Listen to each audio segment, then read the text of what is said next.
I am Jermaine Reed. I'm a member of the City Council and I chair the Transportation Infrastructure Committee, and I am jointly co-chairing this with my colleague here from the 4th District. Thank you. My name is Jolie Justice. I am City Councilperson from the 4th District, and I am Chair of the Airport Committee. And let our colleagues introduce themselves. Yep, Quentin Lucas, 3rd District at large on the Airport Committee on Transportation and Infrastructure. Dan Fowler, 2nd District, in-district, Vice Chair of the Airport Committee. I also serve on the Transportation and Infrastructure Committee. Teresa Lohr, Councilwoman at large for the 2nd District. So let's go over a little housekeeping before we get started. We have nearly 25 cards for public testimony, and I certainly want to encourage any others who have cards that you would like to fill out. I believe they're on the back sign-in sheet in the back before you enter the room. So please fill that out, and we'll certainly have an opportunity for you to do that. There will be 2 minutes for public testimony. We also will be trying to answer any questions that may arise while we're having our discussion today at the end of the meeting. And so our staff from the Aviation Department will be making some notes, and we'll try to answer some of the high-level questions, and then anything that we're not able to answer, we will post that online so that we can get the answers to the questions, and also make sure that if anyone has any further questions, that the appropriate person can also get back with you about that. We ask the City Clerk to read the first item of business. 170389, authorizing the city manager to execute a memorandum of understanding with Terminal Developer LLC and Burns & McDonnell Engineering Company Incorporated for a terminal modernization project at the Kansas City International Airport, and recognizing this ordinance as having an accelerated effective date pursuant to Section 503A3D of the Charter. So this is our first public hearing. Of course, we will have 2 more thereafter. The next one will be held at City Hall, and then we'll have another at Bruce R. Watkins Cultural Center on June 5th. With that, there's many questions about P3 and private financing. I want to make it clear, our vision and our structure is not a traditional P3. First and foremost, the city maintains ownership, operation, and maintenance of the facility. We respect that, and we want to make sure that's very clear. There's been questions about the cost of private financing. Will it cost more than issuing airport bonds? Our numbers look to be very close to a publicly financed project, and this is how. Typically, private financing is more, but we intend to build the terminal much faster than a publicly built terminal. The faster it goes to market, the less financing cost. Secondly, the gap between public financing and private financing is not large. There are significant transactional costs with bond issuances that do not exist in our privately financed model. There's questions about how much it will cost in and out of KCI. We agree that anytime you have a $1 billion transaction, that cost will go up.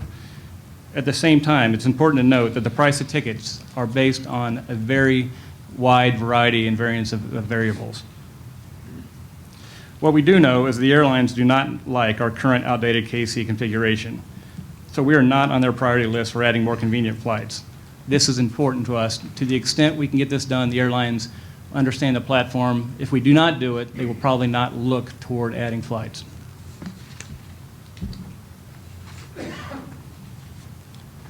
Another question is, will the city and the airport lose control of KCI? Under our proposal, the answer is not at all. Ownership, operation, and maintenance of the facility stay with the city and the airport. They will continue to operate just as they have now.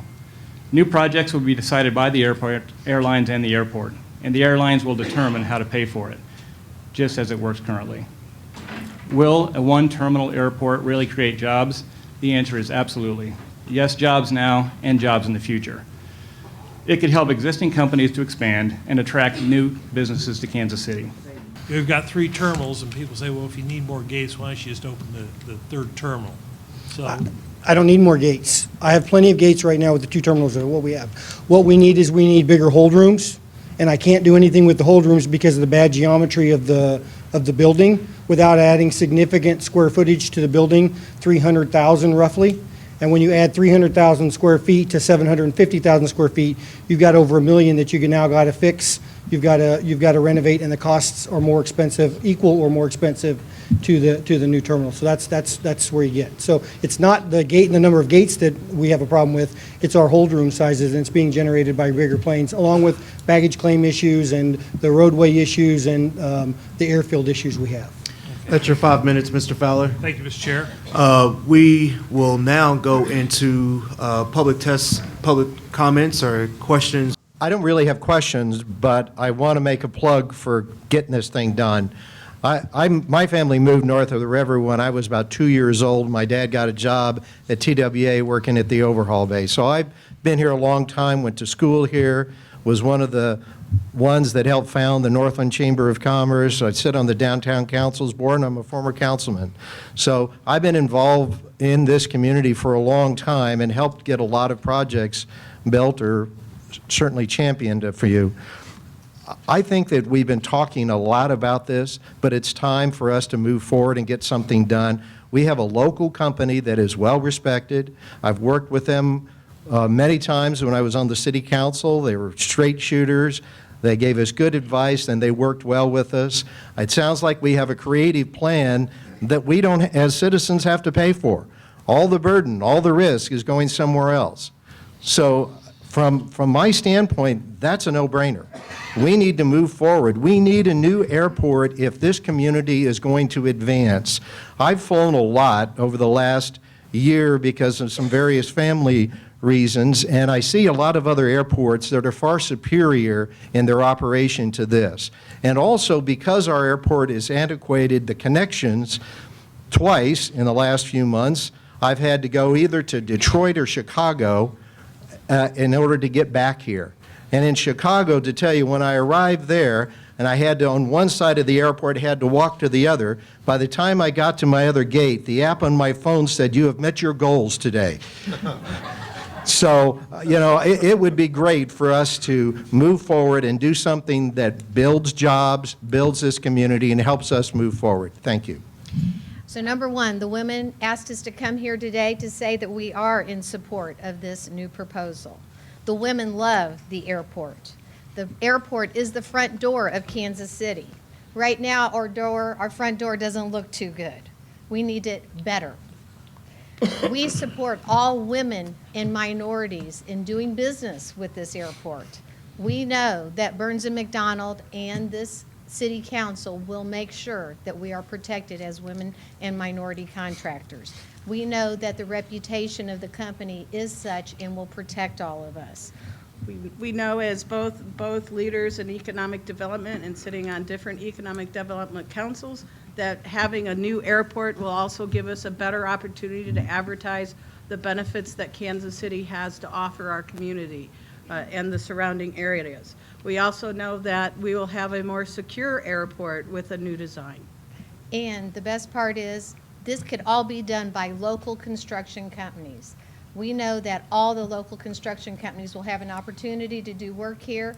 It'll provide 17,000 jobs for the construction community, and it's going to provide many jobs for other people beyond the construction team after it's built. Thank And we you. want to remain a major league city. Thank you. This project has had a singular focus since it started with the announcement of the destruction of Terminal A a couple years ago. And part of that focus was to build, and still is, to build a single terminal. Very little has been said about fixing up the airport. I've heard of one estimate to fix up our existing airport. We have probably the most convenient terminal anywhere for the size of our airport.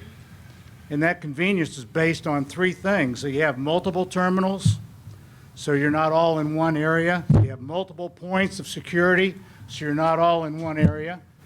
And you have a jetway that lets you off 75 feet from ground transportation. Those things aren't going to exist in the new airport. So to think that you can have the same kind of convenience with a single terminal is wishful thinking. And also, many people that get up here say, if we just build this new airport, we're going to get new routes here, and we're going to do this, and we're going to do that. This was proven many, many years ago. In 1976, the president of TWA brought all the flight crews down to the old MCI airport, or KCI airport, MKC airport, to let us know that when deregulation took place 2 years later, even though this was our largest domestic hub for flights in the nation, we would be moving to St. Louis. And he said, boys and girls, it didn't make any difference what you say. There's only two reasons you have a hub airport: a huge population and/or a huge number of corporate headquarters. So by building, it's not a field of dreams thing. If you build this airport, they will come. That's your time, sir. 2 minutes. Thank you. When the question was asked about the gates, you lease 30 gates. You have the capability of leasing more than 30 gates, but you choose not to. And therefore, the airlines are complaining about it. You have the ability to have at least 75 gates at this airport usable. You can expand the main floor out like they did at Southwest and make it better. I'm pro-aviation, have always been pro-aviation, and that's my concern, to spend $1 billion, create $100 million interest and/or, I guess, debt to this aviation industry is not going to help it. And if the airlines go broke and can't pay the bill, who will? It will be the taxpayers eventually. Look at the other airports where airlines have gone broke when the airlines came in and said they're going to do what they're going to do. Look what happened to us when Braniff went broke and we closed Terminal A. We couldn't get access to Terminal A for a period of 2 years because they had us tied up in a bank board. You guys need to be honest with why you want to do Terminal A. And it's obvious. The construction people want Terminal A, not the users. Thank you. Thank you. Future costs. And that part of that question was also who pays for the operational overages and shortages now. That comes out of the departmental budget. So right now, we've got a fund balance that if we overspend in a year, we draw from fund balance. If we don't, we add to our fund balance, and our fund balance has over 500 plus days of operation in it right now. So we just got a credit upgrade because of that. So that goes with that question. There was a question from several people about expansion, whether it's 5 to 20 years out. The current proposal looks 20 years out, and it's expandable up to 42 gates. So as long as we don't go past 42 gates in that time frame, it's covered. We haven't really looked at it beyond 42 gates yet. There was a question about whether we want to become a hub.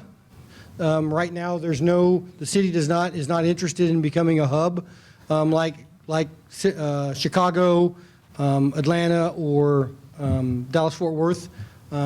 That's not how the operations work, and that's not how our market works. We're an origin and destination, meaning most of our travelers are local travelers.